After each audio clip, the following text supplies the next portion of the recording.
IAS കിട്ടാൻ വേണ്ടി പഠിച്ച് മാർക്കില്ലാതെ IPS ഓഫീസറായിരുന്ന റാം വീണ്ടും എക്സാം എഴുതി IAS ഓഫീസറാവുന്നു. അമ്മയെ കാണണം എന്ന് പറഞ്ഞ് അവൻ നാട്ടിൽ തന്നെ പോസ്റ്റിംഗ് വാങ്ങുന്നു.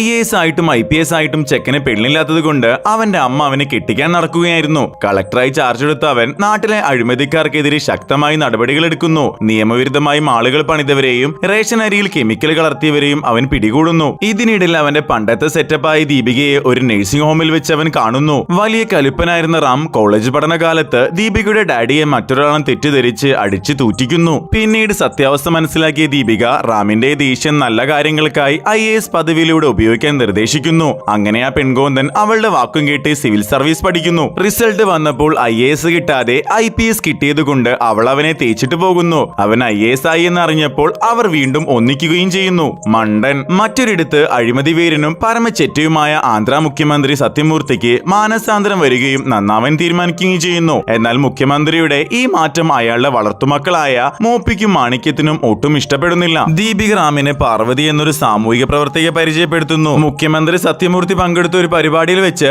പാർവതി അവിടുത്തെ ഫാമിലെ പാലിന്റെ കെമിക്കലിനെ പറ്റി പറയുന്നു. പാർവതിയെ കണ്ട മുഖ്യമന്ത്രി ആകെ ഞെട്ടിപ്പോകുന്നു. അങ്ങനെ പാർവതി സ്റ്റേജിലേക്ക് പോകുന്ന വഴി മോപ്പി അവളെ തള്ളിയിട്ടപ്പോൾ ദേഷ്യം വന്ന റാം മോപ്പിയുടെ ചെപ്പക്കുറ്റി അടിച്ച് പൊട്ടിക്കുന്നു. അങ്ങനെ മോപ്പി അവളോട് തെറ്റെന്റെ ഭാഗത്ത് സൂര്യ എന്ന് പറഞ്ഞ് മാപ്പ് ചോദിക്കുന്നു. മോപ്പിയെ മന്ത്രിസ്ഥാനത്ത് മാറ്റാൻ മുഖ്യമന്ത്രി തീരുമാനിച്ചതറിഞ്ഞ് സ്വന്തം വളർത്തച്ഛനായ സത്യമൂർത്തി അവൻ തട്ടിക്കളയുന്നു. എന്നിട്ട് അവൻ മുഖ്യമന്ത്രിയായി മാറുകയും ചെയ്യുന്നു. എന്നാൽ സത്തുപോകുന്നതിന് മുൻപ് സത്യമൂർത്തി രാമൻ അയാളുടെ രാഷ്ട്രീയ പിൻഗാമിയായി പ്രഖ്യാപിച്ച വീഡിയോ ലീക്കാവുന്നു. സത്യമൂർത്തി ഒരിക്കൽ അപ്പണ്ണ എന്ന സത്യസന്ധനായ നേതാവിനെ ചതിച്ചാണ് അധികാരത്തിലെത്തുന്നതും പിന്നീട് അയാളെ കൊല്ലുന്നതും. അയാളുടെ ഭാര്യ പാർവതിയും അവരുടെ നഷ്ടപ്പെട്ട മകനുമാണ് റാം എന്ന സത്യം എല്ലാവരും അറിയുന്നു. ചീഫ് ഇലക്ഷൻ കമ്മീഷണർ ഓഫീസറായി എത്തിയ റാം മോപ്പിയുടെ കള്ളവോട്ടും അഴിമതിയും തടഞ്ഞ് തിരഞ്ഞെടുപ്പിനെ നിയന്ത്രിക്കുന്നു. റാമിന്റെ DNA ടെസ്റ്റ് ആവശ്യപ്പെട്ടപ്പോൾ മകന്റെ ഭാവി രക്ഷിക്കാൻ വേണ്ടി പാർവതി ആത്മഹത്യ ചെയ്തു. അവസാനം ഇലക്ഷനിൽ മോപ്പിയെ തോൽപ്പിച്ച റാം തിരഞ്ഞെടുപ്പിൽ ജയിച്ച ശേഷം സൈക്കിളിൽ സർക്കസ് കളിച്ചുവെന്ന് സത്യപ്രതിജ്ഞ ചെയ്യുന്നു.